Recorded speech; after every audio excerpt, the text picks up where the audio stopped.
Hey, welcome back. I'm Wild for Games, and in this section, I'm going to help you understand what type of streamer you are or what type of streamer you want to be. Let's go. In our last lesson plan, we gave you some homework. Basically, you had to ask yourself some very important questions of what goals you want to set for yourself as a streamer and also what your passions are. If you haven't had a chance to look at that lesson plan, I would recommend looking at that before you continue with this video here. In our previous lesson plan, we more or less addressed the why, but in this lesson plan, we're going to address the who. Who do you want to be on your streaming platform?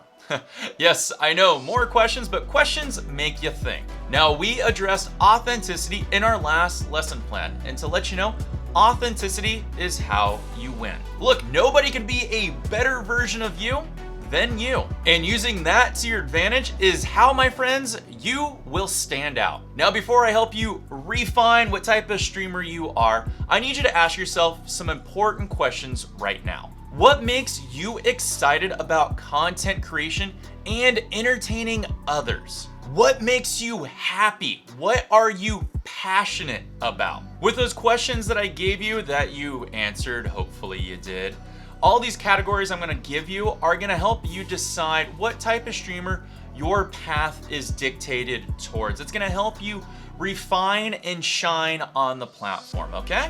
Now, with all these categories I'm about to describe to you, don't feel like you have to have tunnel vision with focusing in on just one. The awesome thing about being a streamer is you get to experiment, and you will succeed and fail in others, but when you fail, those are all learning stepping stones to something better, okay? I feel like I'm saying okay a lot, but it's all right. We're gonna move on and go forward. First up, we have variety streamer. Are you game agnostic?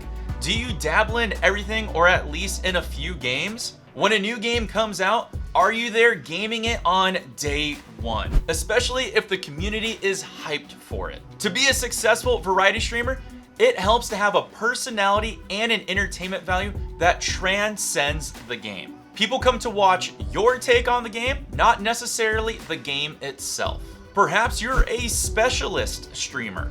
Do you play a specific game? Perhaps that's your thing. You don't necessarily need to be a top-ranked player at the game, but the game is your expertise. That is what you do, that is what you know, that is the passion you share. And because of that, you build your community around it. Now, it's worth noting if you plan on being a specialist streamer or you plan on specifically concentrating on one particular game or directory, there's a good chance that you could lose the audience that you're building / community if you transfer to another game or a new gaming directory. So please keep that in mind if you plan on generating other type of content in the future. Professional streamer is next. Are you top ranked at a particular game?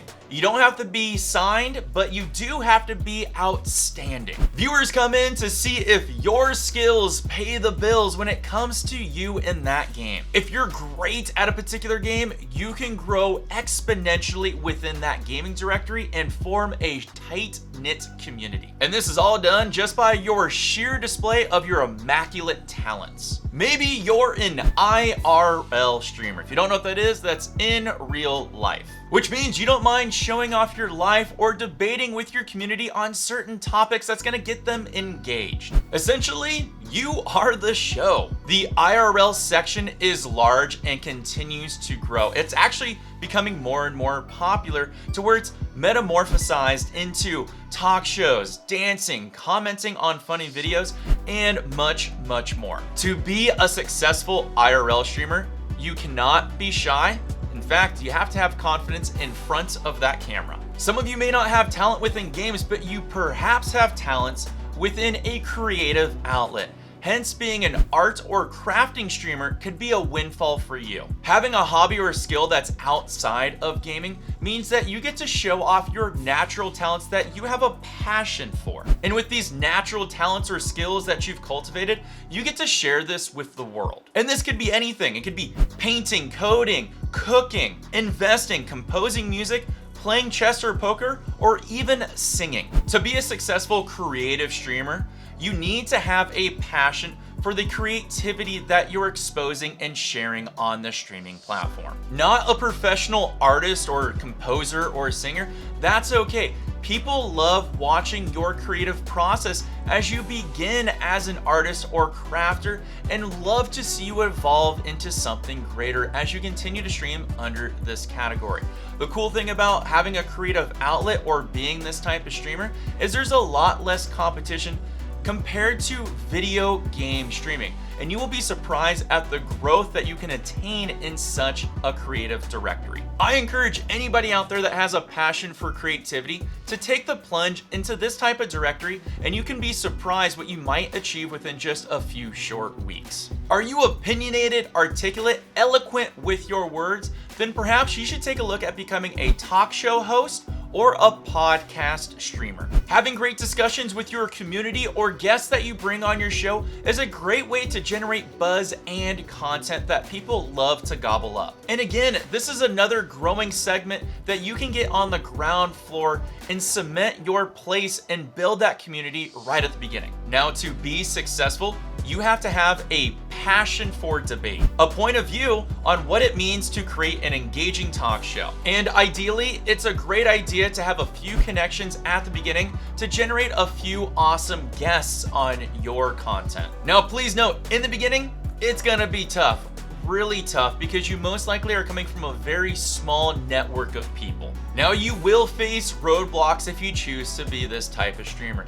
People that you want to interview or have guests may flat out say no because they don't want to do it. Likewise, you may have the opposite, where people you don't really want are always saying yes. But you gotta start somewhere, and if you keep up that grind and persist with it, you can push through to generate some really awesome content. Keep that grind up and keep pushing. Think about exciting subjects. Do your homework before each show to be informed on the guests and the subject matter. Now, these are just some of the archetypes of different streamers. Don't feel like you have to be defined by one particular title out there as well. The beauty part about being a streamer is you can experiment with you and your community and expose them to new and different and exciting things out there. I myself, when I started out streaming, was a community gamer where I allowed people to play games with me, and I grew exponentially there. Then I became an art and creative streamer where I got to sell a lot of my artworks and expose it to the wider world.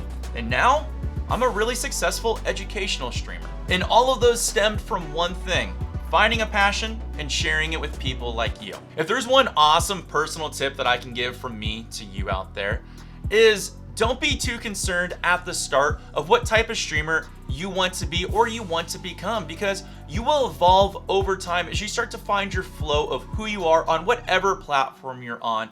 And likewise, sometimes your community helps shape who you will be on that platform as well. Wow, all right, this was a long lesson plan, and that's gonna do it for me here. Once again, my name is Wild for Games, helping you all become bigger and better. And I hope you got a lot from this lesson plan, because I'm gonna come at you again strong in the next lesson plan. So until then, peace.